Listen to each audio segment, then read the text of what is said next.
Every piece of art form is in painting. So the paintings I make basically are platforms. I started making them out of linoleum in the beginning, which was sort of ripping the floor up and putting it on the wall. So I consider the paintings to be a kind of stage, and so you have the performance, you have the thought, you have the physicality, the building, you have everything in one spot. I never felt that Asheville was really like other parts of North Carolina.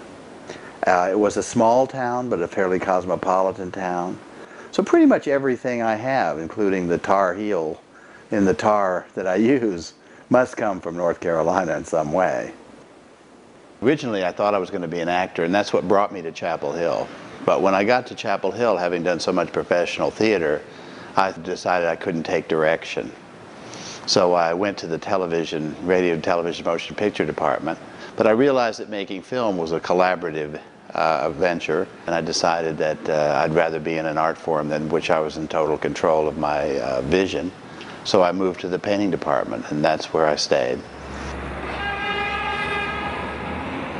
When I moved to New York, I initially did imagery that was from the city, but I always related it to the fact that growing up in the mountains in North Carolina, the city was a natural place for me because the buildings are made out of stone, and they're made out of brick, they're made out of natural materials, and the vistas are pretty much the same as if you're in canyons. So it fit in a way with the way I see the world. Once I was working with an artist who was I was working on his loft, and I was spackling and working on, I wasn't really a professional carpenter or anything, but a lot of artists worked building these lofts.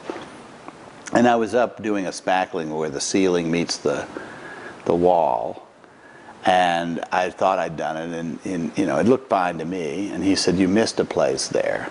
And I said, "Well, the Navajo Indians wove a flaw into their carpets because they thought of perfection offended the gods."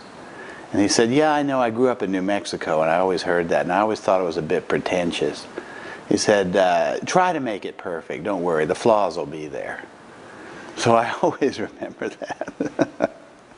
Getting public support was crucial at a certain time for me. The first grant that I got was a New York State Council of the Arts Award. Then I got another grant from the NEA. And then by then I started showing in galleries and started to be able to make a living. I was working somewhere and I saw some people laying linoleum flooring, and I asked them how they cut around the circles and things around the pipes. And they said, "It's easy, you just heat it up and cut it with a knife and you can do anything you want with it. It becomes very soft." So I took some of those home and I made the first linoleum paintings. So I started actually in the 70s, and a lot of the work I did was based on European art de povera and the installation artists here in New York City.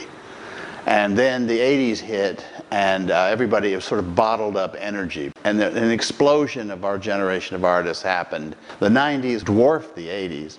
And where it goes from here, nobody knows. Budapest, yes. Well, I filled a hotel with art, but then went beyond that and designed every single thing in the hotel. I had done design before the hotel in Budapest. I was asked to make some objects for the Centre Pompidou, which is the Beaubourg in Paris. And I designed a rug of dominoes. And then I also did a set of china.